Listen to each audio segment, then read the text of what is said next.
Ma chère mère, cette lettre vous parviendra-t-elle? Le choléra s'est abattu sur ce pays, vous le savez sans doute. Les routes sont barrées, les bateaux ne quittent plus les ports. Regardez-moi ça. Ils se dénoncent les uns les autres. J'ai marché comme un brave soldat à travers l'épidémie pour venir jusqu'ici. N'ayez pas peur, je suis un gentilhomme. Pourquoi devrais-je avoir peur? On a peur dans cette ville.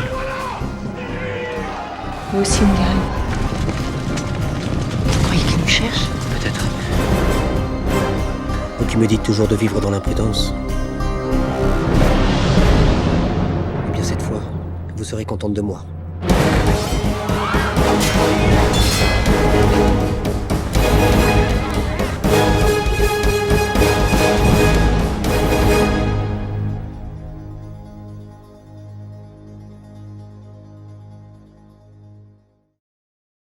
Bonjour à toutes et à tous et bienvenue dans Cinefiles pour une nouvelle vidéo, une configuration exceptionnelle parce que invité exceptionnel, Samir, bonjour. Bonjour à toi, comment vas-tu? Comment vas-tu? Mon cœur est rempli de joie parce que enfin, après voilà, des années d'existence sur YouTube, tu arrives sur Cinefiles. On va parler d'un film formidable, enfin je ne sais pas encore ce que tu penses du film, mais moi je le trouve assez formidable. On va parler du Hussard sur le toit, un film de Jean-Paul Rapneau, sorti en 1995, une adaptation plus ou moins libre, on pourra en rediscuter, du livre de Jean Giono, publié en 1951. Et pourquoi ce film-ci? Ce n'est pas pour faire forcément la suite à Ne le dis à personne de Canet sur ma chaîne, mais c'est dans le cadre d'une manifestation culturelle, d'une manifestation de cinéma, le festival Microciné, qui aura lieu à Paris le samedi 17 février, donc à l'heure où nous enregistrons dans pas longtemps du tout. Ça aura lieu au Club de l'Étoile Cinéma, donc 14 rue Troyon à Paris. Pendant cette journée du samedi, il va y avoir 4 films qui seront projetés. Ce sont 4 films que tu as choisis, Samir. Est-ce que tu peux nous faire le résumé de cette journée à venir? Alors déjà, merci beaucoup, Valérian, de m'accueillir dans ta chaîne. C'est un plaisir. Et oui, donc voilà, c'est ça, quelques jours, le 17 février, au Club de l'Étoile, donc 14 rue Troyon, comme tu le disais fort bien. 4 films seront projetés. Alors, ça commence à 11h. À 11h, on va découvrir ou redécouvrir le premier long métrage de fiction de Jean-Paul Rapneau, La vie de château. Les 3 autres films, sera suivi d'une discussion avec un auteur ou une intervenant. À la base, ça devait être Marguerite Debiès qui devait être là. Marguerite Debiès, critique de cinéma pour les fiches du cinéma. Et j'en profiterai d'ailleurs ce jour-là pour dire 2-3 mots sur les fiches, parce que c'est une revue de cinéma qui va pas bien, qui est malade. Et c'est important d'en parler. Et tu sais à quel point il est important pour moi de parler de ça, parce que je viens de là, à la base. Et oui et non. En fait, Marguerite Debiès, elle sera toujours là. Je serai toujours là. Et il y aura une 3e personne qui s'est incrustée, comme ça. Et c'est tout simplement le cinéaste lui-même, Jean-Paul Rapneau. Voilà. Donc, il est là. Et on va parler tous les 3 de La vie de château. Et ça va être plutôt sympa, je pense. J'imagine, en tout cas. À 14h, et après peut-être 20-25 minutes de pause déj, mais ça va aller très très vite et c'est pas grave et c'est comme ça. Voilà. Donc, le cinéma nourrit son homme, comme disait exactement. Godard. On n'a pas besoin de prendre de la vraie nourriture. Voilà. Et puis il y a aussi autre chose, c'est que vu qu'on commence à 11h, donc on est plus près, on est dans l'apéro là, on est beaucoup plus près du déjeuner que du petit déjeuner. Je me suis dit, il va falloir qu'il soit résistant et donc à 14h, projection de Dieu seul me voit, premier long métrage de fiction. Il a fait d'autres films avant, mais c'est son premier long métrage de Bruno Podalides, film réalisé en 97-98, et l'auteur sera là, lui. Et Bruno Podalides, je veux dire, il y a un point commun, et enfin, il a une place importante chez Microciné. Il ne le savait pas il y a 3-4 semaines, maintenant il le sait. C'est lui qui chante le générique de toutes les émissions qui se trouve sur Microciné. Voilà, c'est lui qui entonne My Refund, My Pony and Bee. Bruno Podalides n'est pas que chanteur aussi, il est surtout cinéaste et acteur, très bon acteur d'ailleurs. Et il sera là pour parler de tout ça. À 17h, Les vacances de Monsieur Hulot de Jacques Tati. Et là aussi, il y a du changement. Stéphane Goudet, directeur du Méliès de Montreuil, mais aussi spécialiste de l'œuvre de Tati, il a écrit sur Tati, ne peut pas venir pour des raisons d'ordre personnel. Il s'en excuse bien évidemment et c'est aucun souci. Et ce sera Kefraen Montout, que vous connaissez très bien sur ma chaîne, qui est critique de cinéma et qui était déjà venu pour la première édition nous parler de la mort de Danton. C'était lui qui avait ouvert le bal samedi et le matin, on avait parlé de ça avec lui, et donc il sera là, Kefren, pour nous parler de Tati, voilà. Et à 19h, Snake Eyes, projection en 35 mm, copie 35, comme la projection de Dieu seul me voit, c'est le film de Palma, et le film sera suivi d'un dialogue avec Abdelraouf Dafri, qui est un scénariste, un prophète, Braco, La Commune, etc. Et puis il a été aussi réalisateur, il a réalisé un film récemment qui s'appelait Qu'un sang impur, avec comme toile de fond La guerre d'Algérie. Voilà, et Abdel sera là et on parlera de ce film par le prisme de sa construction narrative. Voilà. Quand Romain m'annonce que la copie de Dieu seul me voit et celle de Snake Eyes seront en 35 mm en pellicule,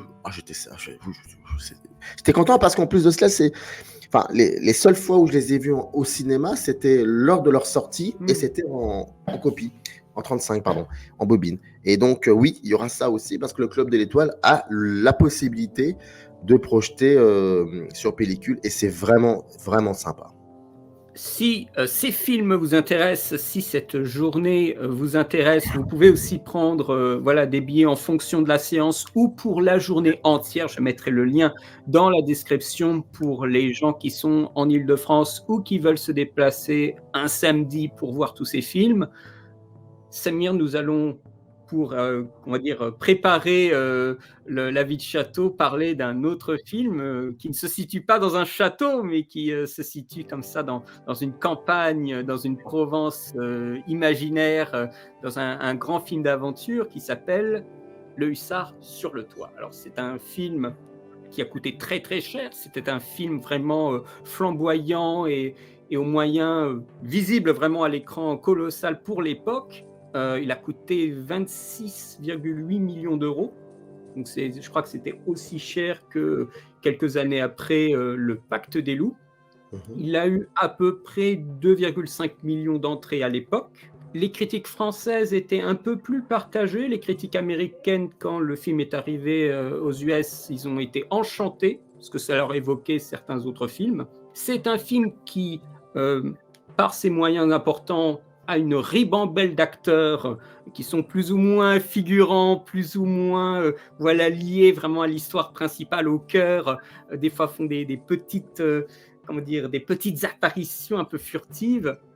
Il y a les deux personnages principaux, Olivier Martinez et Juliette Binoche, mais après il y a François Cluzet, Jean-Yann, Pierre Arditi, Depardieu. Il y a beaucoup de gens comme ça qui gravitent autour, un petit peu comme un soleil et des planètes qui tournent autour. Le film fonctionne un petit peu comme ça.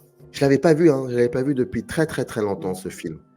Je crois sans te mentir que peut-être même je l'avais la dernière fois que je l'avais vu, c'était la première fois en fait. C'était donc quand il était sorti au cinéma. Donc, c'était ta circonstance de rencontre avec le film. C'était vraiment en salle cinéma. Ouais. Je pense, oui, ça c'est sûr, mais est-ce que je l'ai revu après? J'ai pas de souvenir de ça. Il dure 2h15, et qu'est-ce qui se passe pendant ces 2h15, Samir? Est-ce que tu pourrais nous donner le point de départ du film? Le point de départ du film réside dans une espèce de fuite, comme ça, d'un personnage, un jeune homme qui s'appelle Angelo. Quand on le voit dès le début du film, on ne sait pas trop ce qu'il est. On sait simplement qu'il doit fuir. Il fuit un groupe d'hommes, 4 personnes, si je ne me trompe pas, vêtus de noir, qui viennent de tuer quelqu'un qui, semblerait-il, aurait un lien très fort avec cet Angelo.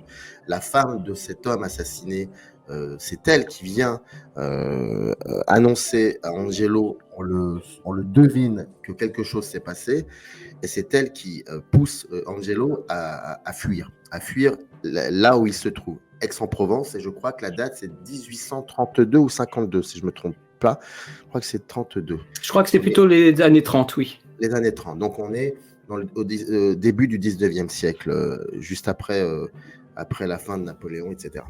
Et lui, il s'enfuit. C'est l'ouverture du film. L'ouverture du film doit faire, je crois, 10 minutes, et déjà, quelque chose est posé. Je ne parle pas d'un décor, mais peut-être, ça, on va en parler très certainement après, d'une espèce de conditionnement dans la mise en scène. Et donc, il fuit. Et nous, bien évidemment, on va le suivre, parce que déjà, on veut en savoir davantage sur ce qui fait qu'il doit partir, il doit fuir. Il y a autre chose qui vient se greffer à ça, c'est ce qu'il y a autour, donc c'est la grande histoire. La mécanique dans le scénario de grande histoire et des choses qui... Ça c'est très intéressant de voir comment, comment ça va serrer, desserrer l'histoire des personnages, comment ils vont...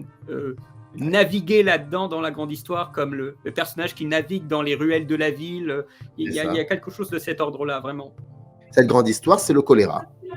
Le choléra, il y a une maladie qui sévit dans la région et qui frappe de manière drastique, progressivement, les personnes, non pas qui vont se greffer à son histoire, mais des personnes qui sont incrustées dans le décor de son histoire.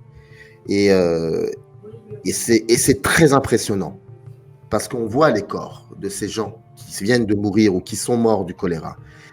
Et ça, je pense qu'on va en parler de ça, parce que ce ne sont pas des silhouettes, parce que lui, il les découvre, il prend le temps de les voir. Et donc, nous, où Rapneau se positionne pour montrer ses corps. Et donc, c'est là qu'on comprend que ça n'est pas qu'une histoire de choléra, ça n'est pas qu'une histoire de la France du 19e siècle, c'est aussi des résonances avec d'autres situations qui ne sont pas forcément contemporaines d'Angelo, et c'est très troublant. Il y a la rencontre avec Pauline Détéus, si je ne me trompe pas, qui est incarnée, et ça pour le coup on peut le dire, incarnée par Juliette Binoche, et ça aussi c'est intéressant parce que ça ne vient pas de manière soudaine, et même quand ça vient, ça repart, cette histoire d'amour, enfin c'est quelque chose qui va devenir quelque chose de passionnant et passionnel, et ça revient, ça repart, et puis à un moment ça s'installe vraiment au bout d'une heure, et là ça continue jusqu'à une scène extraordinaire, mais ça je crois qu'on en parlera aussi. Si tu parles de cette fameuse scène extraordinaire, je vous le dis tout de suite, on parlera du film en long, en large et en travers. Moi, j'ai toujours le chic pour rentrer dans le salon où mon père regarde des films au moment où il ne faut pas. Parce que moi, j'ai découvert ce film en arrivant, en voyant cette scène. Ah oui, d'accord. On est tout petit, on ne comprend pas trop ce qui se passe. On dit, bah, la femme, elle a vraiment très, très, très froid. Donc, le mec, qui doit l'aimer, fait tout ce qu'il peut pour la réchauffer, quoi. Et quand on est petit, bien sûr, il n'y a pas sous ce rapport de plaisir de regarder le corps féminin. Donc, on a un regard innocent et vraiment une situation qui nous désoriente beaucoup parce qu'on ne comprend pas la signification de l'action, de ce qui se passe. Donc, moi, j'ai rencontré ce film comme ça. Et c'est que bien plus tard que j'ai vu, en fait, le début du film, cette découverte intrigante de la grande histoire qui va se dérouler avec Angelo, qui va découvrir ce qui se passe en France et essayer de fuir, et tout en sauvant les gens autour de lui. Je trouve que c'est avec Cyrano de Bergerac une condition de point de passage dans la filmographie de Jean-Paul Rapneau, parce que ce sont des films avec Cyrano qui sont issus de livres. Ce sont des adaptations. Et je trouve qu'en étant des adaptations, il y a un rythme qui est très différent des scénarios qu'il a écrits lui. Je devrais même dire que ce sont des films qui sont moins pressés, qui sont moins rapides, ou qui diluent leur rythme, parce qu'il y a une rythmique propre au livre qu'il essaye de rendre compte. Je trouve que dès qu'on passe de Le Hussard sur le toit, qui a quand même presque une fracture une fracture rythmique au moment où il rencontre Pauline, et le film après se repose, en fait, il joue autrement, je trouve. Je ne retrouve absolument pas ça quand je vois son film suivant, Bon Voyage. Je trouve que Bon Voyage reprend en fait les rythmiques qu'il avait avant avec Tout feu, tout flamme, Les Mariés de l'an 2. Je retrouvais beaucoup plus là. Donc, ce que je veux dire par là, c'est que l'adaptation en elle-même déjà impose un rythme qui est très différent du reste de ces autres films quand il ne s'agit pas d'adaptation littéraire. Je ne sais pas pour toi si tu avais senti cette différence entre Cyrano et le Hussard sur le toit et les films qui sont autour de ces deux-là. Il y a aussi autre chose qui est différent, c'est que les précédents films, à part Cyrano, les précédents films viennent tout le temps d'une histoire qu'il a imaginée, et puis ensuite il peut être assisté, certes, c'est possible. Oui. Dans les châteaux, d'ailleurs, c'est le cas. Dans le Hussard, pardon, ils sont quand même 3. Il y a lui, il y a Nina Campanise, qui a beaucoup travaillé avec Michel Deville, et il y a Jean-Claude Carrière.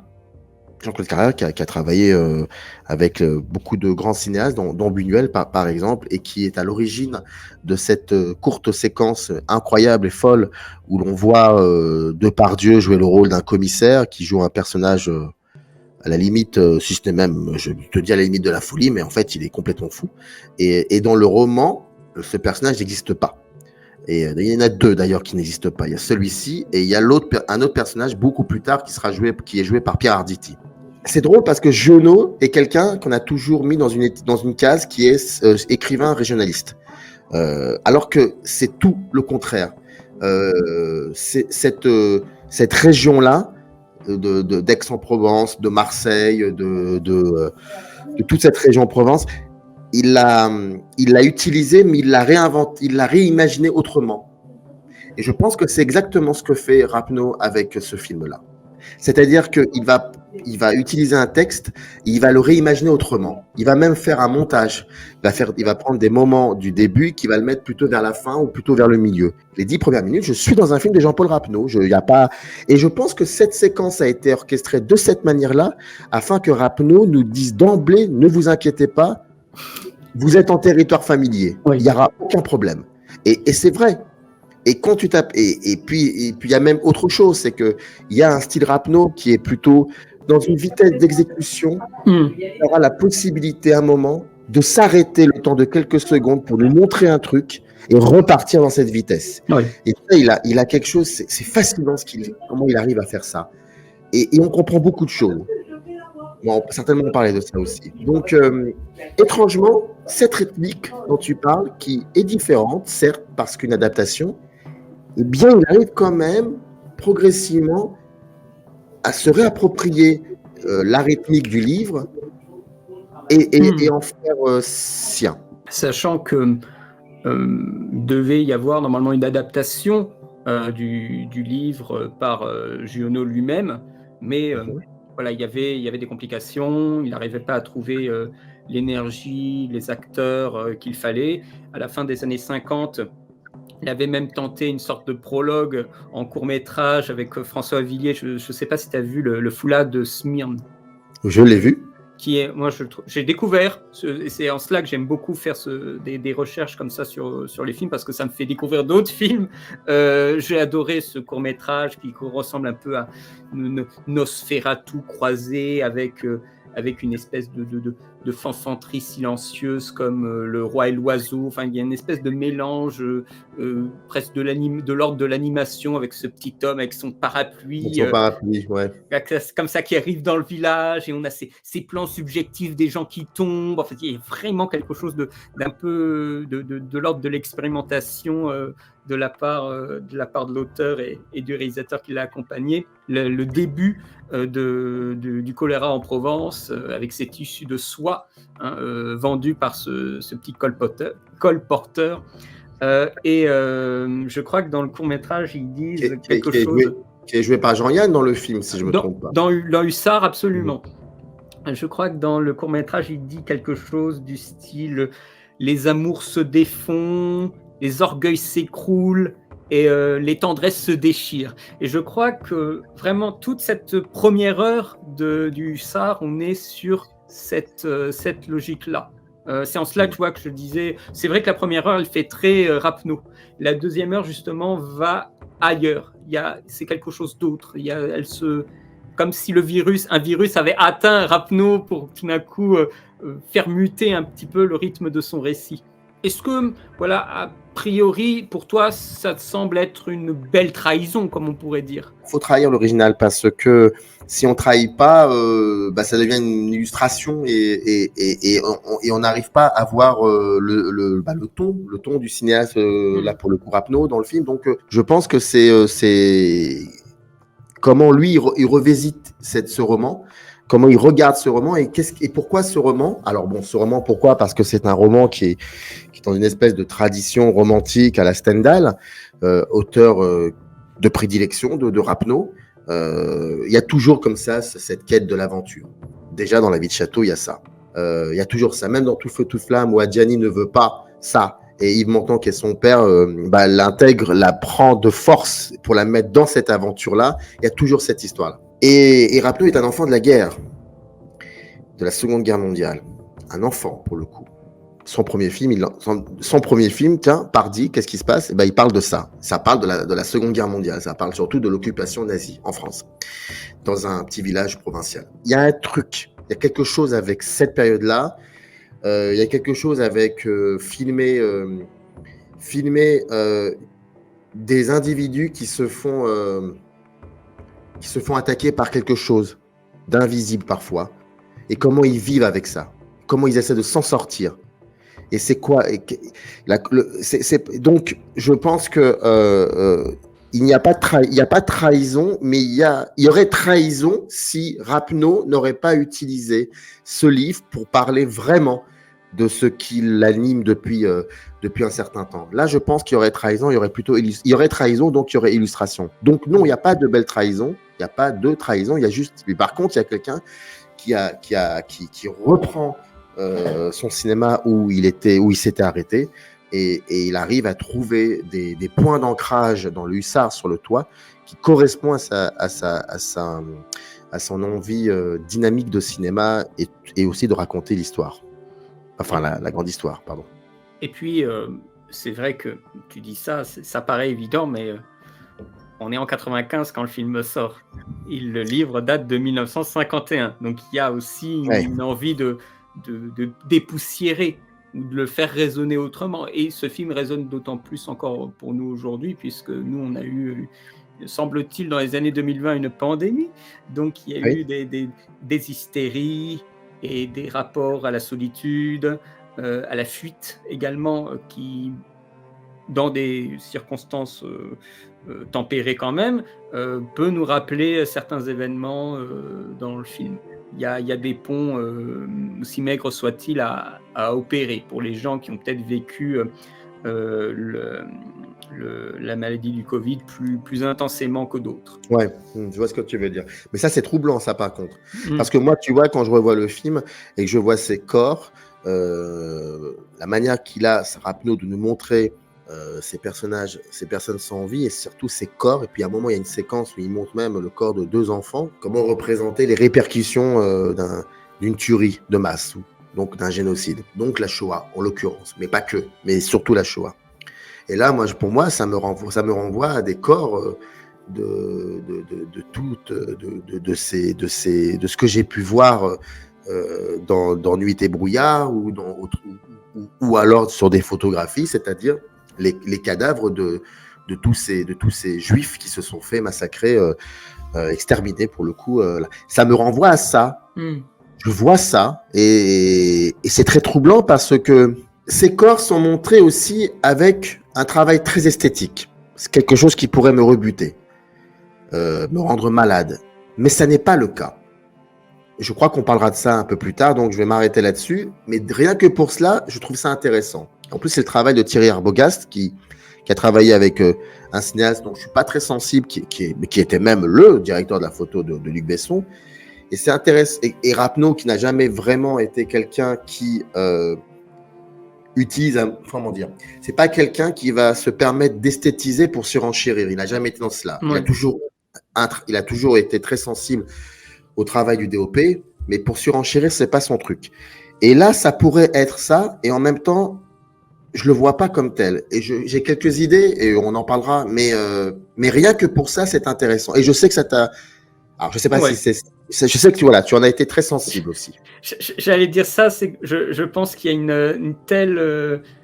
On dit qu'on surenchérit parce qu'il y a un moment, il y a une différence qu'on fait avec d'autres plans sur l'esthétique. Et là, en fait, tout est tellement haut que c'est difficile de tout d'un coup de laisser quelque chose s'exprimer plus que l'autre. Le moindre plan. Pour tout vous dire, j'ai le film pendant qu'on parle en cours sur un coin de mon écran.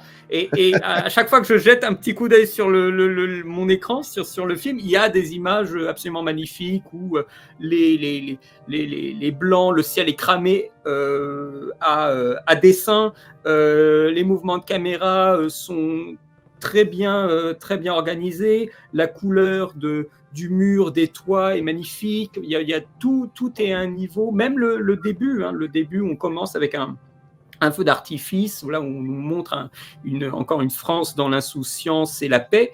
Rien que ce moment-là, qui est bergé dans le noir, reste quand même magnifique à regarder. Et j'évoque un petit peu rapidement comme ça cette première séquence parce qu'elle est aussi un peu le point de départ, mais une version compacte du film. C'est une histoire plus globale qui est la fête dans cette ville, et à l'intérieur de cette fête, donc de cette grande histoire, on a des petites manigances, des petites intrigues qui arrivent comme ça dans les petites ruelles qui se faufilent et qui vont s'extirper de la grande histoire pour avoir leur propre mise en lumière. Et le choléra fonctionne un petit peu comme ça. Et il arrive comme ça, il surplombe nos personnages dans le film et va les faire après un peu résonner au gré de sa violence. Et c'est, je l'ai fait un peu maladroitement, mais c'est presque un dialogue que j'aurais souhaité avec le film Le Don du Roi, qui était sorti la même année, de Michael Hoffman, où la peste, cette fois-ci, intervient dans les rues de Londres. Et c'est peut-être pour justement comparer et voir un peu la force de Rapneau. Dans le film de Hoffman, la peste arrive vraiment à la fin du film, là où elle arrive au début chez Rapneau. Et dans le film avec Downey Jr., qui joue un médecin, on voit bien que là, le médecin est témoin de ce qui se passe, mais va engager en fait toute sa puissance intellectuelle pour essayer de soigner le plus de gens et de faire le bien autour de lui. Alors que dans le film de Rapneau, notre personnage va découvrir les situations sur le tas et va essayer de fuir en fait cette situation. Là où le héros du film américain va essayer de se confronter à cette situation. Donc là, on a deux choix pour la mise en valeur d'une pandémie au cinéma qui sont diamétralement différents. Dans le film américain, on va bien sûr mettre en valeur l'héroïsme de sauver des vies, là où Angelo est plutôt dans la tradition du personnage, des personnages de Rapneau, est un personnage fuyant. Déjà, on le connaît de cette manière-là aussi. Et c'est lui, finalement, qui donne le ton, qui crée le rythme du film. C'est par ses yeux qu'on découvre le choléra. C'est ça. Mais sauf quand le film finit par lui dire à un moment, maintenant, vous êtes deux, et là, il va falloir jongler avec ça. Mais quand même, la première heure, même dans cette fuite-là, progressivement, il lui arrive quand même d'avoir des moments où il doit s'arrêter parce qu'il y a cette espèce de conscience comme ça qui fait que il va reprendre les gestes que lui a appris le docteur joué par François Cluzet au début du livre, pardon, et qui va mourir aussi de cela, du choléra. Et il va finir par de temps en temps vouloir aussi sauver des personnes qui étaient là à ce moment-là et qui parce que sont en train de souffrir, sont en train de mourir, les gens autour ne savent pas comment faire et lui, il sait maintenant comment faire. Donc, il essaye de les sauver. Bon, à chaque fois, il n'y arrive pas, mais il essaye de les sauver. Donc, il y a quand même quelque chose comme ça mais je pense que c'est lié aussi au rapport qu'il entretient, le rapport épistolaire qu'il entretient avec sa maman, que je pense est un élément important pour comprendre un peu ce garçon. Et j'utilise le mot garçon, pas ce jeune homme. Parce que je pense que dans la première heure, c'est C'est un enfant qui joue avec, qui joue à la guerre et qui s'en sort plutôt bien d'ailleurs. Et c'est un enfant. D'ailleurs, la première fois qu'il rencontre Juliette Binoche, faut voir comment il la quitte. Il boude. Il fait un salut militaire. Il fait un salut militaire. Il sait pas comment s'y prendre. Voilà, parce qu'elle lui a rappelé qu'il avait 25 ans et le rapport aussi avec sa maman, enfin, c'est très compliqué. Et tu remarqueras que même dans les nombreuses lettres qu'il lui écrit, qu'il lui envoie, il y a quelque chose qui change progressivement à cela aussi. Et c'est ça qui est beau, finalement. C'est ça qui est beau parce que tout est incertain dans ce film. Il n'y a qu'une seule chose qui est sûre, qui est pour de l'ordre de la certitude, c'est que ce film est constamment en mouvement. Il faut que ça pop. Exemple, quand il y a un moment, il vient de retrouver tous ses amis à Manosque, et là, après des bouts de conversation avec son ami Giuseppe lui dit: tu prends cette bourse, voilà, nous avons récolté cet argent, et tu l'emmènes avec toi et tu vas les déposer aux compatriotes milanais. Ok. Et il s'habille, il prend son cheval et il y va. Et dans sa course, il croise de nouveau celui qui l'a trahi, qui a deux doigts de mourir. On comprend qu'il a choléra et tout ça. Le gars, son pote, je crois qu'il s'appelle Manigele ou quelque chose comme ça, finit par mourir de cela. Après avant cela, lui essaie de le sauver. Donc descend de son cheval. Ils sont dans il y a un cours d'eau, une espèce de rivière. Ils descendent de son cheval pour aller aider son ami. Et on le voit, donc le temps s'arrête. Et pas du tout, parce qu'il y a un plan qui montre le cheval partir. Et c'est ça qui est génial avec Rapneau, c'est qu'il y a toujours un mouvement, même dans la manière qu'il a de faire tomber le temps, je pense. Et puis il y a Binoche. Qui arrive dans la scène. Voilà. Constamment. Et qui retient le cheval, exactement. Qui retient le cheval, qui retient le film, parce que le film va continuer encore à partir dans un autre sens, et elle revient, et elle reprend tout ça en main, et après il y a cette deuxième heure qui est très intéressante aussi. Alors, peut-on dans ce cas-là parler vraiment d'une sorte de formule Rapneau? C'est comme si parfois le film, on sent qu'il va devenir, qu'il va s'apaiser. Il donne une espèce de coup de ressort. Comment? En montrant des moments où il encadre ces moments-là. Et ça, c'est très troublant avec lui. Très fordien, ces plans-là. Formule Rapneau, oui. Alors, la première chose, c'est toujours ça, et ça restera toujours ça, et c'est sa marque de fabrique, c'est cette vitesse. Après les années 60, il y avait un filmage assez vif, assez rapide. Tout allait très vite aussi. Rare étaient dans la manière de créer un plan, dans la manière de déchirer le plan, dans la manière aussi de travailler l'action à l'intérieur du plan. Il y avait quelque chose qui allait vite. Après, ça s'est apaisé dans les années 70. Mais la formule Rapneau, elle est très simple. Il y a toujours ce personnage fuyant qui est rattrapé par des éléments, très souvent des éléments d'ordre privé, et on comprend pas trop s'il fuit une société, s'il fuit le monde ou s'il se fuit soi-même. Qu'est-ce qu'il en est de tout ça? Et il y a toujours dans cette formule quelqu'un qu'on appellera la femme. Pas une femme, la femme, au sens holmesien du terme. Celle qui dépasse tout le monde, qui les dépasse toutes, mais qui dépasse aussi les hommes, qu'on ne peut pas avoir l'outrecuidance de se dire on va faire un bout de chemin ensemble. Non, elle représente tout, l'intelligence suprême, tout. Comme si toujours elle avait un train d'avance sur ce personnage fuyant. Et il y a toujours ce rapport à la grande histoire qui est importante aussi, et qui dessine le rythme du film. Qui le dessine un petit peu comme... c'est Rapneau qui faisait le lien, mais comme un morceau de musique. Oui. Il évoquait le jazz en influence, justement pour sa vitesse et son rythme. Il parlait de... J'avais vu une intervention, j'ai une interview que j'avais trouvée sur Internet où il parlait du cœur qui bat.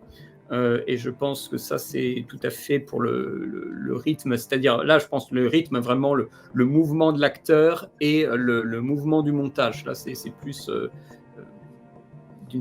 c'est vu d'une façon pragmatique, je pense, de son côté. Après, Seiya à sa génération, le jazz. Hein. Hmm. Dans les années 50, 60, il y a un côté Boris Vian. Le jazz, c'est un élément important. On pourrait l'écouter, mais ne pas en tenir compte quand il s'agit de faire du cinéma, de raconter des choses avec le cinéma. Lui, il l'a pris pour ça. Et je pense que sûrement, peut-être il le rappellera quand tu l'auras en face de toi lors de ton festival. Enfin, je pense que la question de la vitesse, je pense que tu lui poseras quand même une question dessus. Ou si c'est pas toi, c'est sûrement des gens dans le public. Ou Marguerite. Je pense que vis-à-vis de pourquoi cette adaptation, je pense que voilà, on avait dit quand même le livre date des années 50, le film est fait début des années 90, il y a une façon de redécouvrir la France à l'aube de cette décennie-ci de création du film, de remettre en avant certaines dynamiques par le regard d'un étranger. C'est un Italien, c'est Candide, il découvre la France, il découvre ses travers, ses petits jeux mesquins, ses militaires bornés, sa population, j'allais dire mouton de Panurge, mais veut dire trop ignorante et donc trop facilement influençable. C'est le spectateur. Puisqu'on est avec lui, c'est notre point d'accroche. Donc avec lui, on va redécouvrir un petit peu toutes les petits arrêts qu'il fait dans sa fuite. On sent le chaos, la perdition. On montre aussi, je pense que maintenant, c'est plus trop perceptible, mais à l'époque, on n'avait pas tout l'arsenal d'informations que aussi bien à l'époque du livre représenté qu'en 50, qu'en 95. La fragmentation des informations. Les gens qui savent, les gens qui ne savent pas, qui ne se croisent pas pour se dire les choses. Il y a quand même le mari de Pauline qui va la chercher à Manosque, or qu'elle en sort. L'indécision aussi, de prendre des décisions alors qu'on n'a pas tout en jeu. Je pense que ce rapport-là participe beaucoup au romantisme du récit. D'où ce rapport justement choléra-Covid que je faisais, parce que là, tout d'un coup, moi, tout me semblait résonner, la fuite, l'utilisation des bâtiments, qui sont des fois même pas utilisés. Regarde, à un moment, il y a un magnifique plan donc, que je t'avais d'ailleurs fait passer par mail, où on a une colline en Provence qui est réquisitionnée et remodelée en étant une deuxième ville, avec ses avenues, ses galeries marchandes, les gens qui installent carrément leur chez eux au milieu de la nature. Pour moi, c'est vraiment de remettre un petit peu comme c'est enlever en fait une espèce de peau, de carapace pour montrer de nouveau la société, un petit peu polissée par rapport à peut-être ce qui a été dit dans le roman et avec lequel il n'était pas forcément en phase. Il y a une espèce aussi de parallèle avec bouquin écrit dans les années début 50. Il y a une espèce de parallèle aussi avec ce qu'a vécu la France lorsque les Allemands, lorsque les nazis ont commencé à entrer en France avec l'exode. Les départs, oui. On a de très beaux plans où les gens partent, oui. Il y a de cela aussi. Donc, c'est pour ça que c'est pas forcément... Il y a quelque chose dans ce livre qui renvoie correctement et pleinement à un pan de l'histoire de France de la moitié du XXe siècle, qui est la Seconde Guerre mondiale, certes, mais qui est surtout aussi la débâcle française, et de prendre comme acte le 19e siècle pour parler du 20e siècle. Je trouve ça intéressant chez Giono, et pour Rappeneau, je trouve que c'est primordial. Il y a aussi cette idée de montrer comment dans l'instantanéité les gens traduisent leur peur, comment ils la traduisent, et ils la traduisent par une espèce de paranoïa. Parce qu'une rétention d'informations. Alors que le Covid, il y avait trop d'informations. On avait trop d'informations, et c'est ce qui crée aussi une paranoïa. Alors ça qui est très intéressant pour le coup. Et Et on est à oui, l'échelle, pardon d'avoir coupé, mais j'en on est à prie, j'en prie. l'échelle de Angelo. Alors que j'avais cru comprendre que dans le bouquin, la maladie nous est présentée d'une façon omnisciente. Ouais. Donc là, c'est aussi un parti pris de nous installer à l'intérieur du récit plutôt qu'avoir une espèce de grande description des faits, comme si on était au-dessus de la France et qu'on déplaçait sa caméra un petit peu, tu vois, comme un drone, quoi. Et puis surtout, tout c'est filmé comme tu le dis très justement du point de vue d'Angelo. Mais donc Angelo est aussi, et ça il faut pas l'oublier, il n'est pas français, Angelo, il est italien. C'est un étranger. C'est un étranger qui regarde la France. Ça, c'est intéressant, ça, ce point de vue-là. Un étranger qui va regarder la France, une partie de la France. Comment on va regarder l'étranger lorsque le choléra arrive? On l'accuse d'empoisonner l'eau de la fontaine alors qu'il n'a rien fait. Il y a aussi de cet ordre-là, je pense. Et ça, c'est très intéressant aussi de travailler de cet aspect-là. Parce que ça crée d'autant plus de paranoïa, ça crée aussi, pour le coup, pourquoi selon toi, c'est lui qui, pendant tout le film, essaye de sauver des vies? Et comment il les sauve? En leur retirant leur chemise et en frottant de manière assez vive et rapide, afin qu'il y ait de la chaleur, parce qu'il se dévoile, et lui, il est là pour essayer d'apaiser ce mal. Et que ça soit lui qui le fasse, je trouve ça très intéressant, très important même. Ah, mais Ce geste. en fait, jusqu'à Pauline, en fait, toutes ces tentatives de sauver sont des échecs.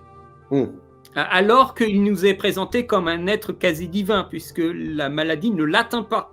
Non, c'est un jamais. étranger à la France, mais c'est aussi un étranger au choléra. Oui, mais chez Jono, mais moins chez Rapno, ça aussi peut-être c'est un truc qu'on ne trouve pas dans le bouquin, dont je me souviens, c'est que le choléra atteint, les personnes autour d'Angelo qui sont atteintes par le choléra, c'est que ça dit quelque chose du fait qu'il soit atteinte du choléra. Voilà. Évidemment. Lui, il y a de cela aussi. C'est pas anodin. Il y a un truc qui fait que c'est normal que tu l'aies. Ça dit des choses. Géométrie variable. Voilà, ça dit des choses aussi de toi, de ce que tu es, de comment tu vois la société. Donc, tu as ça, tu as le choléra. Alors, tu l'as au sens abstrait du terme, certainement, mais il y a de cela. Lui, il ne l'a pas. Parce que déjà, il le dit, je ne l'aurai jamais. Je ne veux pas l'avoir. Et je ne l'aurai pas. Donc, il y a aussi un rapport au monde qui peut-être est un rapport plutôt un peu particulier, certes, mais il y a l'ouverture d'esprit, il y a le mouvement, il y a chercher l'autre, il y a prendre le temps. C'est un tableau assez cruel qui nous rappelle qu'à la moindre démesure, il peut se passer quelque chose. Et que ça peut aller très très vite. Et qu'il n'y ait plus une réflexion en chaque individu. Il y ait juste une masse qui ne pense plus, qui ne pense pas, qui n'a jamais pensé, et sort de cette masse quelque chose de l'ordre de l'émotion. Donc il n'y a plus la réflexion. Ou alors quand il peut y avoir réflexion chez un individu qui sombre dans la paranoïa, elle se transforme en folie. Le commissaire joué par Depardieu, par exemple. Il dit lui-même, justement, il y a un truc pire que la maladie, c'est l'être humain. Il le dit en face du héros. C'est-à-dire que le monde est pris par la maladie, mais ce n'est pas le choléra, c'est le repli sur soi-même. Sur soi-même. Et il lui dit, vous cherchez quelqu'un? Oui, Giuseppe, c'est mon ami. Vous avez encore des amis, vous? Ça existe encore, les amis? Non, c'est pour ça que c'est beaucoup plus, pour le coup, c'est beaucoup plus vivace que ça, c'est beaucoup plus fort que ça. C'est vraiment un tableau très compliqué et cruel. C'est comme pour paraphraser Oshima, ce sont des contes cruels, non plus de la jeunesse, mais d'un certain état d'esprit. Je trouve que cette cruauté, elle va tout à fait dans le sens que tu dis avec la mort de Cluzet. Cluzet qui nous avait présenté comme un personnage héroïque, c'est quelqu'un qui sauve des vies, qui va affronter le danger directement dans les endroits les plus infestés, et finalement, c'est quelqu'un qui va initier aussi le personnage d'Angelo au massage et aux pratiques voilà, de purification par le feu avec ses mains qui brûlent. C'est très spectaculaire, ça j'avais jamais vu de toute ma vie, comme ça, les mains brûlées un instant. Je m'en rappelais plus d'ailleurs de ça. C'est impressionnant. C'est impressionnant. Et malheureusement, c'est un personnage qui meurt.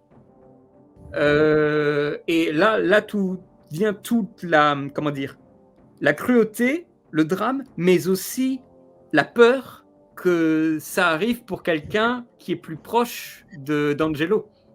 Et donc, bien sûr, quand le personnage de Binoche a malheureusement le choléra à la fin, on se souvient, donc vraiment les choses assez classiques du scénario, ce qu'on appelle là, pas le fusil de Tchekhov, mais le setup payoff, c'est-à-dire la construction d'un élément en début de récit qui va avoir une résonance à la fin du récit, donc aussi amorcer en fait via la cruauté, le drame dans le scénario, des mécaniques qui vont après servir de liant pour justement jouer sur un contraste qu'il a raté plusieurs fois la résurrection d'un être humain au début ou au milieu du film, quand il est à un moment en quarantaine, il réessaye cette technique, mais ça ne marche toujours pas. On souhaite bien sûr qu'à la fin, il réussisse, et il y a ce moment où nous ne sommes pas sûrs. Voilà, donc ça, c'est encore une fois des expériences traumatiques d'Angelo et du spectateur, parce que c'est quand même des moments très choquants, qu'il devra absolument éviter à la fin. Donc, ça engage encore plus le spectateur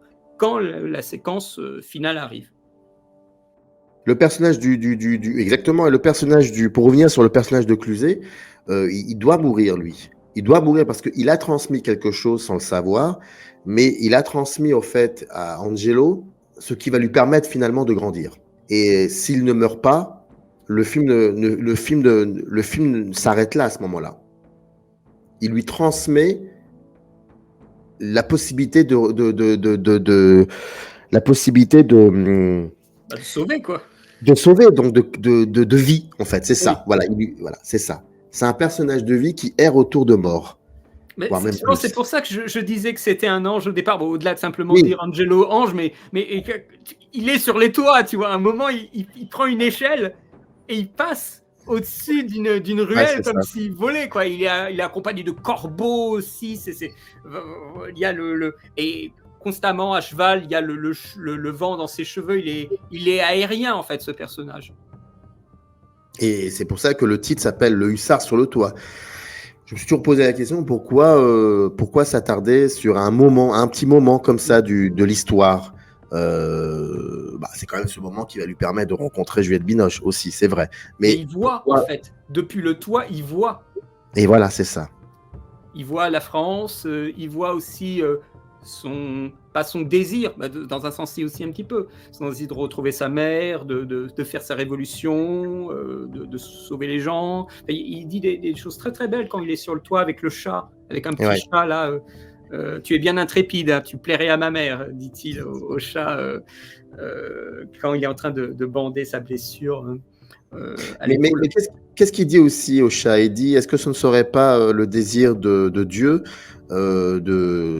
qui est cela afin que nous n'existions plus sur ce monde? Mais vous feriez quoi, vous? Qu'est-ce que vous feriez sans nous, les chats? Je crois qu'il lui dit ça à un moment au chat. Il lui dit, mais si nous n'étions plus là, qu'est-ce que vous feriez, vous? Des choses de cet ordre-là. C'est vrai que c'est un petit moment très étrange parce que je t'avouerai que c'est un moment qui m'a un peu perturbé parce que le dialogue est très écrit et je trouve qu'à ce moment-là, l'acteur ne le joue pas, mais le lit, comme s'il le lisait, ce texte. C'est très, très étrange. Alors, pourquoi? Parce que peut-être il n'est plus en mouvement, il est debout, certes, mais juste il regarde. Et c'est vrai que ce petit moment est très, très déstabilisant. Très déstabilisant même dans le rythme du film. Parce que d'habitude, le film ne perd pas autant de rythme. Là, si. Donc là, c'est comme si, en fait, il disait quelque chose, en gros, ce que le film veut penser. Tu vois? Alors que lorsque le film refuse de traduire en texte sa pensée, eh ben, je trouve que c'est beaucoup plus intéressant parce que ça offre déjà beaucoup plus de possibilités. Et puis ça fait partie intégrante. Il n'y a pas de rupture. Il n'y a pas d'un côté ça, d'un côté mise en scène, d'un côté le texte. Non, il y a un tout. Donc c'est vrai que c'est un petit moment quand même un peu déstabilisant, mais qui est aussi à l'image de ce personnage qui est en fuite et qui, à un moment, se retrouve sur les toits et personne ne peut l'attraper et il se repose un peu. Et il y a ce chat et puis il regarde, comme tu dis, la France, où il voit l'un des personnes qui voulait le nuire, qui se fait massacrer d'ailleurs, qui se fait comme n'importe qui au lendemain de ce qu'on a appelé l'épuration. Voilà, ça aussi, tu vois, ça renvoie aussi à là pour le coup à des moments de cette histoire-là de France.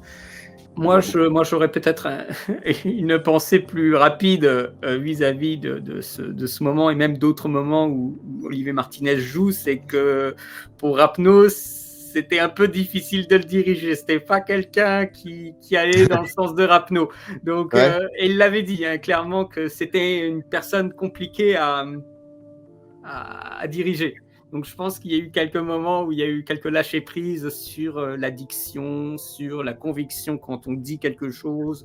Et je pense que ça participe aussi à l'étrange du personnage, d'être dans un petit décalage de jeu, je pense aussi, par rapport aux autres.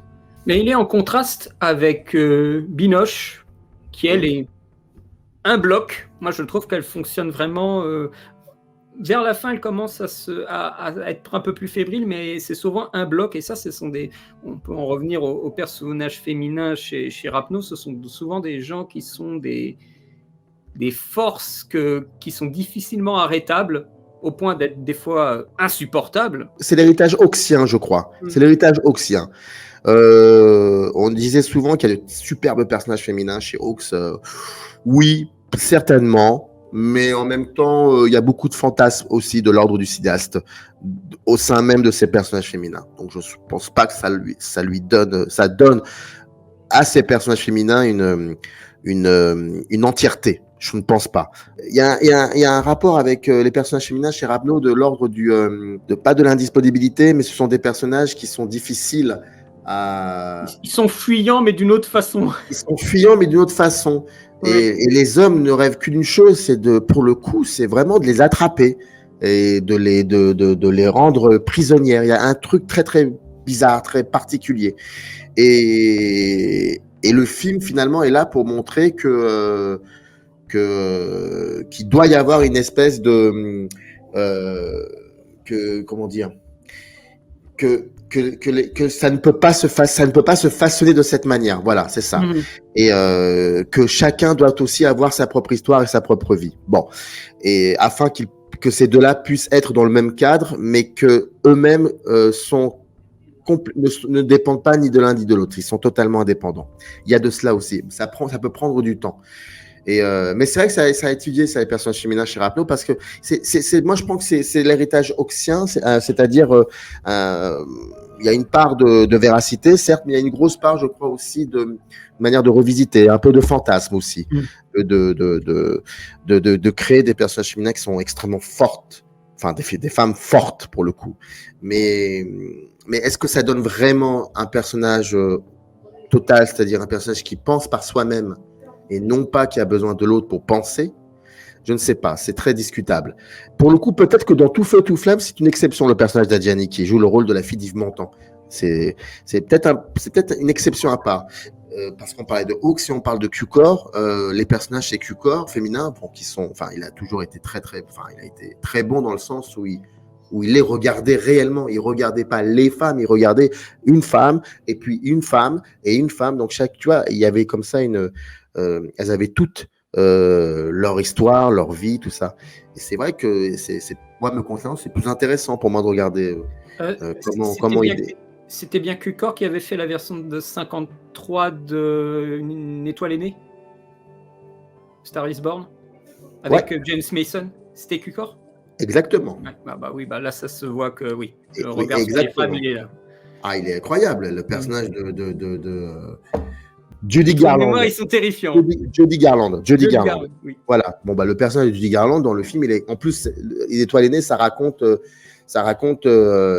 l'histoire d'un Pygmalion, finalement. Pygmalion alcoolique, mais et elle arrive comment à s'en sortir de tout ça. Donc voilà, quoi.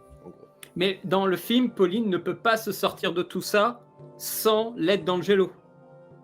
Quand elle se fait attraper par les dragons, je crois que c'est ce qu'on appelle les dragons, les cavaliers, elle est en prison et c'est Angelo qui va, en assumant vraiment ce qu'il est en termes de statut militaire, qui va aller la délivrer. Ouais. Et c'est constamment en réaction qu'elle a une sorte d'assurance romanesque. C'est « je vous interdis de me suivre » et elle qui lui répond « je viendrai quand même ». Je trouve qu'elle résonne au diapason, il faudrait voir toutes les scènes, mais presque au diapason systématique de l'homme. Et ce qui est très étrange, et ça c'est un truc, on sort un peu du film, mais tu vois, tu vois, Binoche, je crois qu'elle a été récompensée pour son rôle. Lui pas, mais elle si. Donc le personnage de Binoche, le personnage de Pauline, est un personnage qui a beaucoup marqué. Je ne sais pas ce qu'elle en pense aujourd'hui, Binoche, de ce personnage-là, mais en même temps, c'était lié à une certaine période, c'était lié aux années 90, donc c'est différent, c'est autre chose. Puis il y a un ressort avec Stendhal aussi par rapport à ça, par rapport à ce rapport à l'aventure. Et puis en même temps, le film ne trahit pas ce qu'il présente dès le départ. Dès le départ, il dit tout sera montré du point de vue du point de vue d'Angelo. Donc ça, il ne trahit pas cela. Pour le coup, si on peut parler de trahison, il est dans cette idée-là. Mais c'est vrai que il y a comme ça une espèce de je passe après toi. Je vais exister, mais je passe après toi. Et si tu n'es pas là dans telle séquence, on ne me verra pas exister. Il y a un peu de cela. Et je sais pas, là, c'est une idée comme ça que je balance, donc je peux pas t'en dire davantage. Mais et en même temps, comme je te disais, le film nous installe dans cette configuration dès le départ.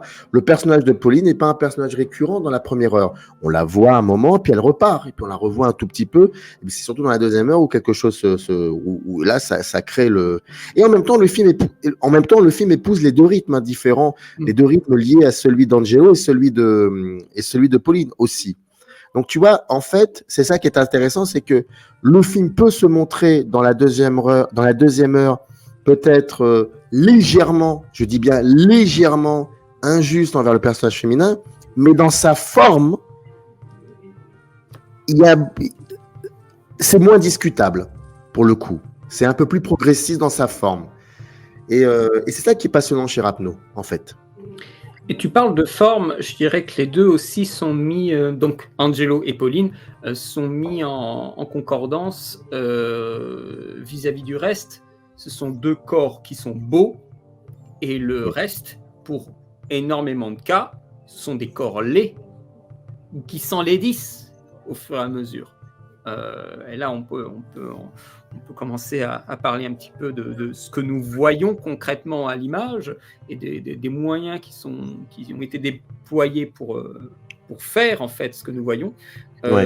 C'est vrai que dans le film, on a des moments souvent en plan fixe, mais pas que, où nous arrêtons pour voir le corps laid. Et j'entends par le corps laid le corps mort. Que ce soit Angelo au début qui découvre dans un petit village les corps qui sont encore dans leur habitat, donc dans des intérieurs, ou alors des corps souffrant de maladies ou de paranoïa qu'ils rencontrent régulièrement dans le film. Que ce soit Depardieu, comme ça tout maigre, tout pas sointant, mais issu à grosses gouttes, et ça le rend en fait absolument hideux. Comme une espèce de personnage théâtral, de mauvais administrateur. Moi, pendant un bref instant, sur, je sais pas, le temps un instant, j'avais l'impression de voir dans les traits cisaillés à la peinture le personnage de Nakadai dans Ran de Kurosawa. Quand il sort de son château et qui est complètement avec les joues creuses, mais même peintes, les joues peintes en fait pour être creuses, et les cheveux complètement en broussailles parce qu'il vient d'être défait. de sa prestance, de son château, de ses fils, et on le voit comme ça errer et être complètement à l'abandon, et même il est à l'abandon esthétiquement. Et je trouve que le personnage de Depardieu est aussi à l'abandon, et mis à l'abandon esthétiquement dans ce sens-là. Il sort du cadre. Il sort vraiment littéralement du cadre. Oui, il sort des profondeurs de champ. Oui. Ah oui, il sort du cadre. Et à chaque fois dans ce film, et je crois peut-être même que ça rejoint ce que tu dis par rapport à, comme disait Gainsbourg, des laits et des laits. Mais il y a de cela. Il y a un rapport au cadre à ce moment-là qui questionne cette laideur. Mais tu vois, il fait souvent montage. Il arrive dans le champ, on a le lait, est mis d'une façon très belle, hein, mais le lait, cut, on revient sur Angelo qui regarde. Donc le beau et le lait sont en dialogue, tous les deux, par le montage. Je suis entièrement d'accord avec toi, et d'ailleurs, c'est exactement ça. La première fois qu'il découvre des morts, des cadavres du choléra, c'est exactement ça. On voit déjà des jambes dépasser la porte d'entrée. Il va rentrer quand même. Il va entrer parce qu'il faut qu'il voit. Il faut qu'il voit parce que il nous dirige. Oui, c'est ça. Il sait qu'il a sur ses épaules le spectateur ou la spectatrice qui regarde le film. Donc, on y va avec lui. Et on voit, par des mouvements de caméra, et dès qu'on voit, le contre-champ, c'est lui qui se met en retrait, qui reste à l'intérieur, et qui ne se sent pas bien. Mais il y a, comme tu l'as très bien dit, ça. Il faut que tout soit montré, et que surtout, nous soyons conscients de ce que nous voyons, et que nous ne subissions pas, mais que nous acceptions que ça existe, en restant dans la pièce, avec le cadavre, on accepte son existence. Et accepter son existence, c'est-à-dire accepter les traces, accepter leur histoire, ne plus oublier. Et puis ça correspond aussi au plan subjectif. Tu sais, quand il va dans l'espèce de bâtiment où il y avait la femme qu'il avait sauvée avec ses 2 enfants. Ah oui, mais incroyable. Oui. Plan, on est en travelling avant sur lui qui court, comme ça, on le suit de dos. Et après, plan subjectif, on est à l'intérieur et il rentre, comme ça, la caméra rentre dans une pièce. Donc c'est vraiment, avec le mouvement de caméra, c'est sa vision à lui, c'est la vision d'Angelo. Et là, hop, on a un mouvement de caméra et après, on passe sur un plan fixe. Avec Angelo qui arrive dans la pièce, on le reprend après. Et après, on a un dialogue avec les différentes morts, et après on a ce plan tableau. Moi j'ai appelé ça plan tableau, je t'en avais fait quelques captures d'écran, un plan tableau pour nous représenter l'horreur, mais aussi une beauté de certains types d'héritage européen dans la peinture. Je crois que c'était, j'avais vu un texte qui citait Vermeer, voilà. En termes de lumière, mais je trouvais que Caravage était aussi une référence pour le traitement de la peau et les contorsions de la peau, notamment un très beau plan, je trouve, où on parlait de ce chat avant, un plan où la caméra est sur les escaliers avec une jambe qui tend vers le chat qui est posé comme ça sur une espèce de petit banc en haut des escaliers avec la lumière qui vient latéralement. Je trouve qu'il y a vraiment des compositions de tableaux pour magnifier la mort dans ce film qui est presque systématique à chaque mort. C'est vraiment... on insiste particulièrement sur la beauté de la mort dans ce film. Cette beauté de la mort, je pense que c'est dû, comme je te le disais, c'est vraiment le rapport à la trace, le rapport à la grande histoire, et c'est le fait de ne pas oublier. Mais je ne trouve pas, étrangement, et ça on en parlait un peu au début de l'émission, une forme de surenchère. C'est ça qui est très étrange, et que je trouve le travail incroyable de Thierry Arbogast là-dessus, avec des héritages que tu évoques. Et c'est ça qui est fascinant, moi je ne pense pas que ça soit excessif. Au contraire, je pense que c'est par à coup, tu vois. C'est comme ça, c'est par à coup. Et ça épouse aussi cette espèce de rythme que l'on retrouve dans tous les films de Rapneau, où il y a des moments dans sa vitesse d'exécution, des moments où il va réussir à nous sensibiliser sur un moment, un détail, et repartir ensuite et repartir de nouveau. Et ça pour le coup, ça c'est une formule Rapneau. En plus, là, il doit composer avec il faut dire une nouvelle chose que je crois il a eu sur aucun autre film avant, c'est le scope. Ah oui. Si je me trompe pas. Le scope, là, lui permet de faire beaucoup de moments où les personnages vont et viennent sur la longueur du cadre. Mais vraiment entièrement. Ils traversent les champs. Combien de fois on a des gens qui traversent à cheval dans la longueur du plan? On en a aussi sur la profondeur. On parlait du Depardieu, mais à un moment, ils sont sur une sorte de petite rivière et ils vont sur la profondeur de champ plutôt que latéralement. Mais de nombreux plans sur les grandes étendues d'herbe ou dans les prés, on a sur c'est pas un panoramique pour le coup, mais une vision panoramique du paysage où on les a comme ça qui passent en silhouette, d'où par exemple l'image carrément de l'affiche du film, où nous les avons voilà, en silhouette, on dirait un film de Michel Oslo, Prince et Princesse, mais Ouais. oui, voilà, on est sur une utilisation du scope pour magnifier tous les décors que nous avons dans le film et les représenter aussi dans un ensemble de couleurs et de lumière, puisqu'on est aussi sur des bicoques qui sont trouées de tous les côtés à cause des toits ou des différentes petites ouvertures. Donc ça fait plein de faisceaux de lumière. Il y a des plans qui sont absolument magnifiques au début du film où on a toutes les images, enfin, en profondeur de champ. Il y a beaucoup de choses en fait qui donnent une dynamique du plan derrière, en plus avec le flou voilà, de la caméra, ça donne des images qui sont vraiment splendides.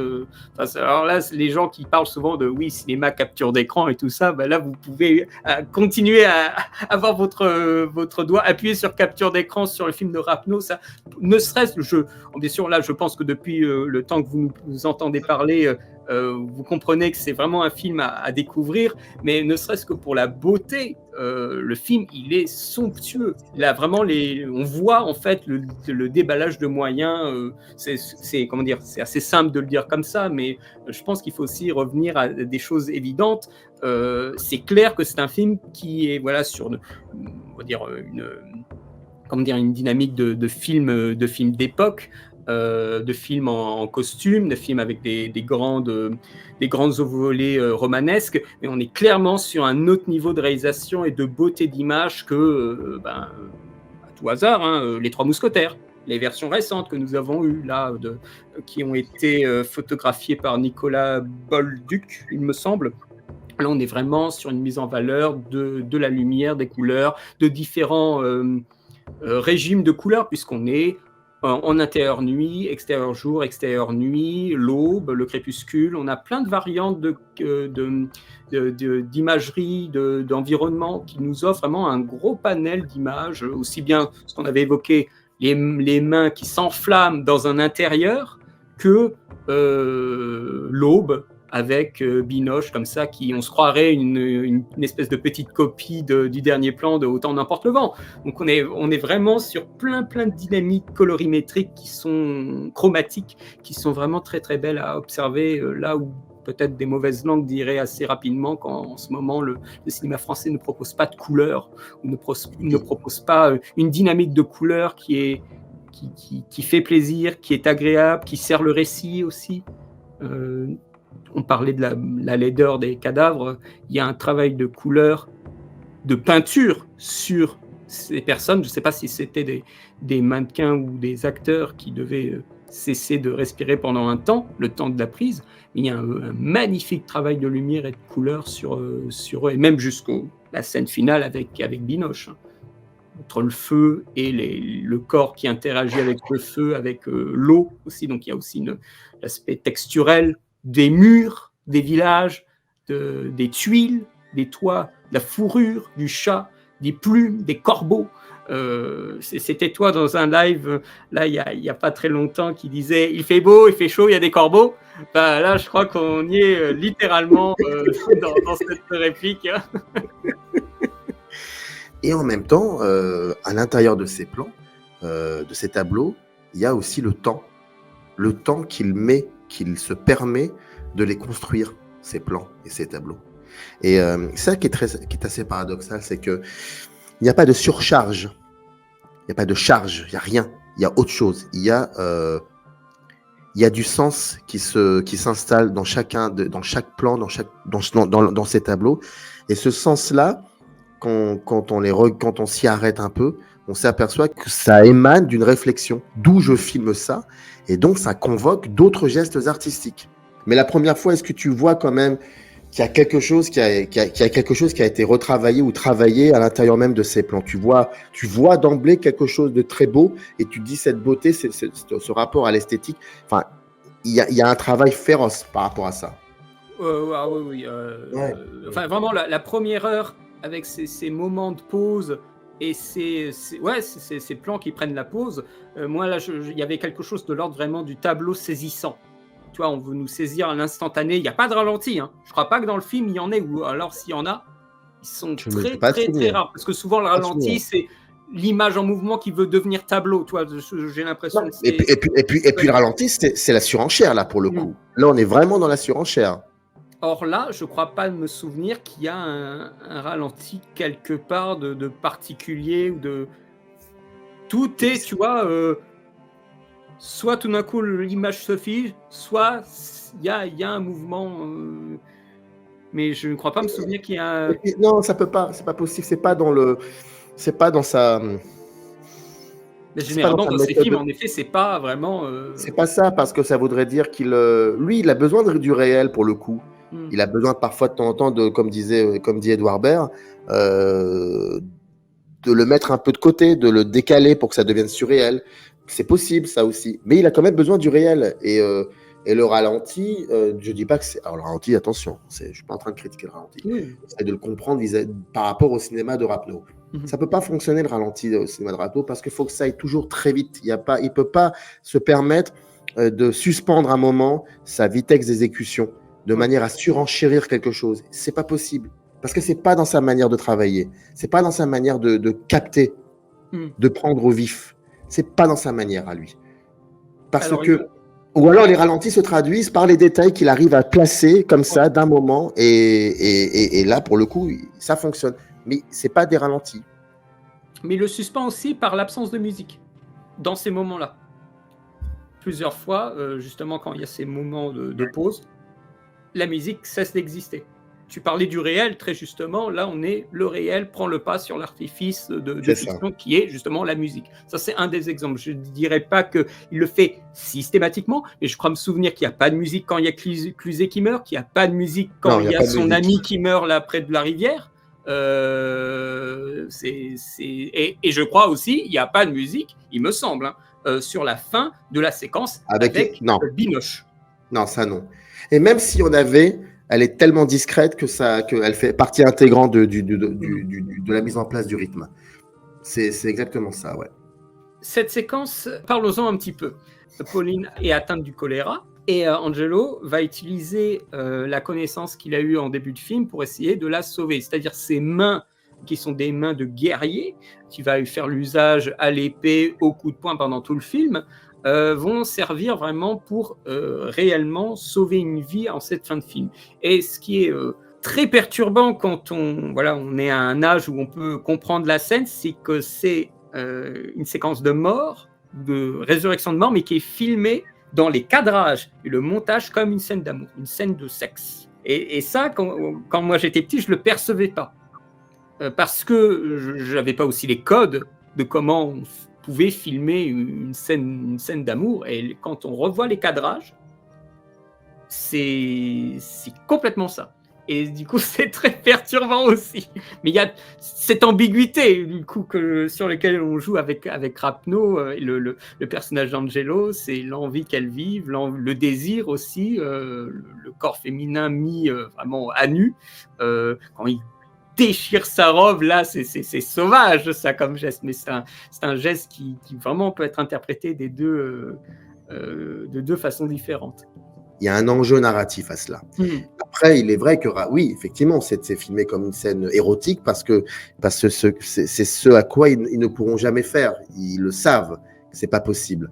Mais il y a quand même une séquence d'érotisme parce que il faut ce geste qu'il fait, qu'il a refait plusieurs fois pendant le film, c'est de créer de la chaleur. Et donc Rapneau va utiliser ce que nous savons déjà de ce geste pour lui redonner un autre sens. Et je trouve que c'est beau. Je trouve que c'est beau une fois de plus. et que ça fait partie intégrante de l'enjeu de narration. Donc, c'est une belle idée scénaristique. Après, pour le coup, là, maintenant, je pense beaucoup plus à Juliette Binoche et me dire comment ça a été joué, ça aussi, comment elle a joué ça. Là, effectivement, je suis, pour le coup, parce que beaucoup de choses ont évolué, voilà, beaucoup de choses se sont passées, je m'intéresse à ça. Je me dis que peut-être que ça n'a pas dû être facile pour elle.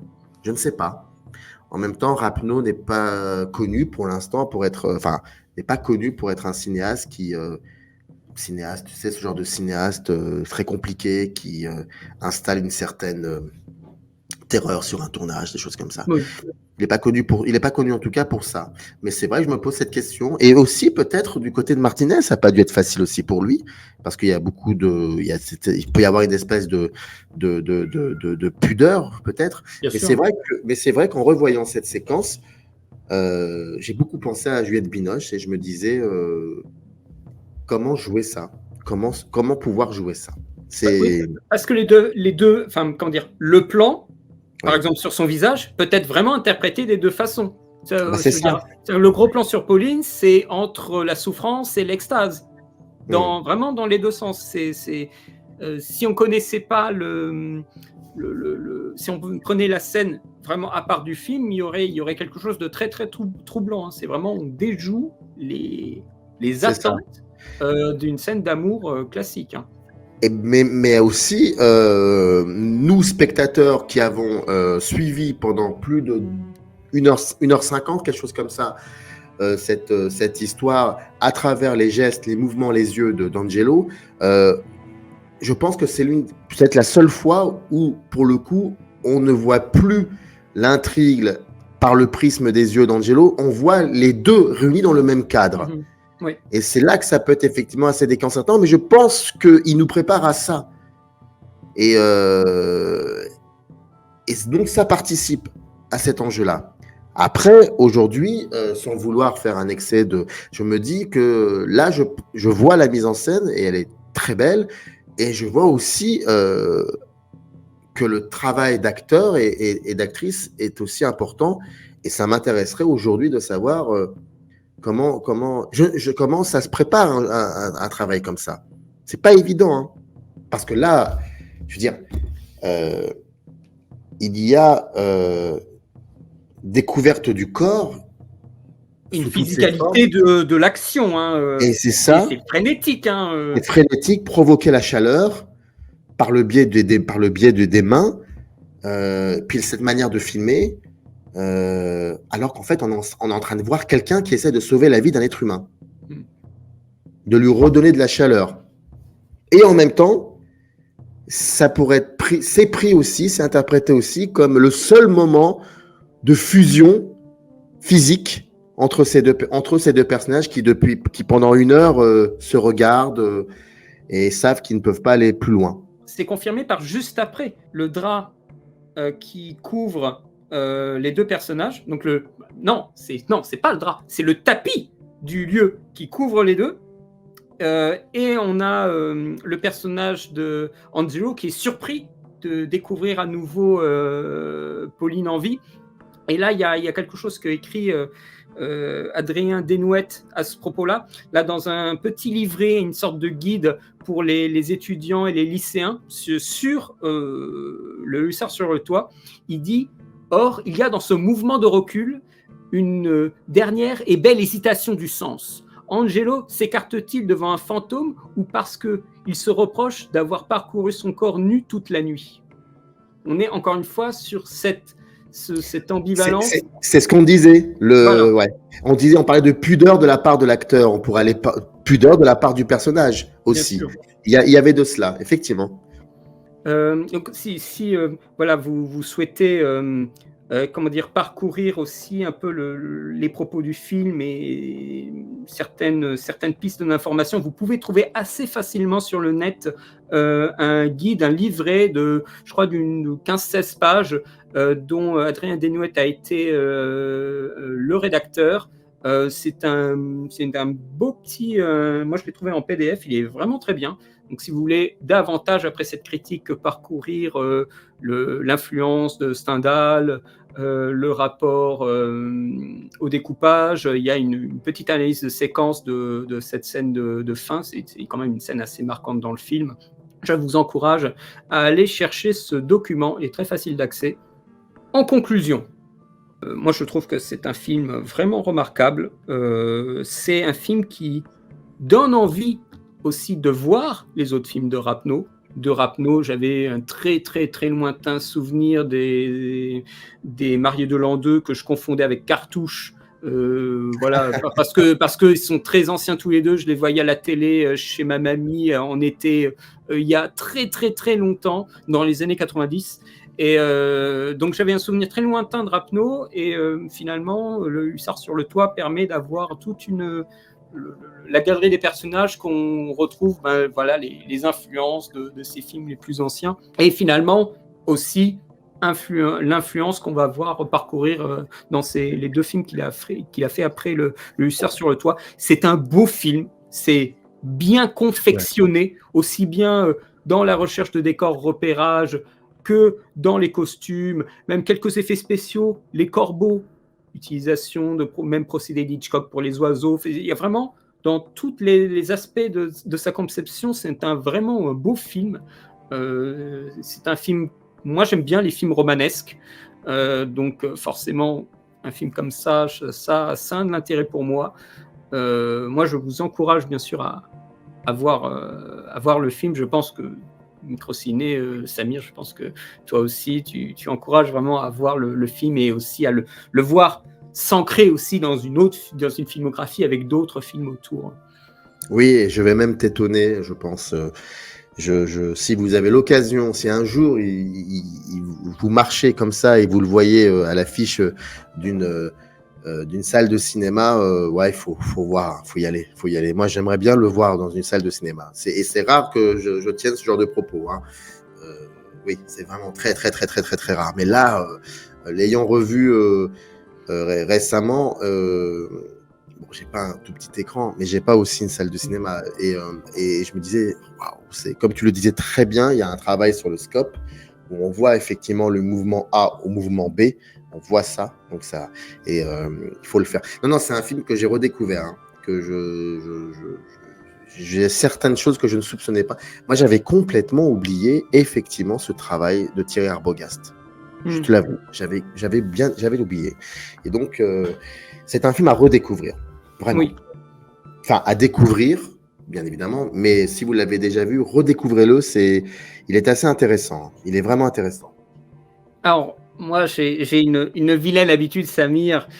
J'en suis désolé, mais si tu vois mes critiques, tu sais très bien ce que je m'apprête à faire. Je lui mets un 18 sur 20. Voilà, c'est ça. Ah oui, mais qu'est-ce que tu veux que je fasse? Ne t'en offuse. Je ne te demande pas de faire de ton côté. Oh là là, non, ça c'est ma malédiction, ne t'en inquiète pas. Hein. Mais je ne sais pas faire, c'est ça. Je le dis sans... Alors, je l'ai fait, hein. Il y a longtemps, on me demandait de mettre maintenant que je sais que je peux ne pas le faire. Étoiles, les petits smileys, les letterbox, Sens Critique. Non, bien avant. Enfin, c'était. Oui, non, mais bien sûr, mais c'est notre pratique à nous. Même les gens qui s'en offusquent, qui le font quand même sur leur propre réseau. C'est ça. Donc, c'est un film important. Voilà, c'est un film intéressant et important. Et dans notre cadre de notre discussion, il est important parce que c'était aussi mon envie de mon côté de te proposer de dialoguer avec moi sur ce film, et aussi pour mettre en avant ce film-là, parce que tu vas proposer la projection de La Vie de Château. Donc on le rappelle, lors de ton festival, le samedi 17 février 2024, parce que je suis sûr que 3 ans après, il y a des gens qui voudraient quand même savoir de quelle année. Parce que moi, j'ai quand même des gens qui viennent me parler, tu sais, de trucs de Disney que j'ai fait en 2013. Donc, avoir une chaîne aussi longue, des fois, ça amène à des dialogues avec des trucs qu'on a dit il y a 10 ans, tu vois. Donc, oui, parce que les gens le savent. Je suis sur ta chaîne, mais ceux qui ne te connaissent pas et qui me connaissent, enfin, ça m'étonnerait. Enfin, tout le monde sait que t'es l'un des doyens du net, enfin, de YouTube. Donc c'est normal qu'à un moment, oui. voilà. C'est très perturbant. Ça, c'est un rapport à YouTube qui est très Très perturbant. qui est assez spécial. Mais voilà, ça me permet aussi, en me faisant plaisir avec toi de discuter d'un film, mettre en avant cet événement auquel je participerai, je viendrai pour la séance de Snake Eyes. Même si là, tu viens de me dire que Rapno, il serait pour La Vie de Château, ça me donne envie d'aller acheter mon ticket quand même pour écouter Rapno. C'est pas... je le ferai peut-être, hein, je vais encore réfléchir. De toute façon, encore une fois, vous avez, si comme moi vous hésitez, n'hésitez pas, surtout pas, si vous avez moyen d'atteindre le Club de l'Étoile à Paris, allez-y. Encore une fois, vous avez le lien de la billetterie dans la description de la vidéo. Samir, je te remercie du temps que tu m'as donné pour parler du Hussard sur le toit et je te souhaite d'avoir un festival, une salle bien remplie, de faire de bonnes rencontres et d'avoir de bonnes projections. Je te remercie beaucoup pour ton soutien. C'était un plaisir de parler de cinéma. Voilà, et ça m'a fait vraiment plaisir. Et merci beaucoup pour ton soutien, Valérian. Merci à toi. À bientôt tout le monde. Portez-vous bien et à bientôt pour de nouvelles vidéos. Allez, salut!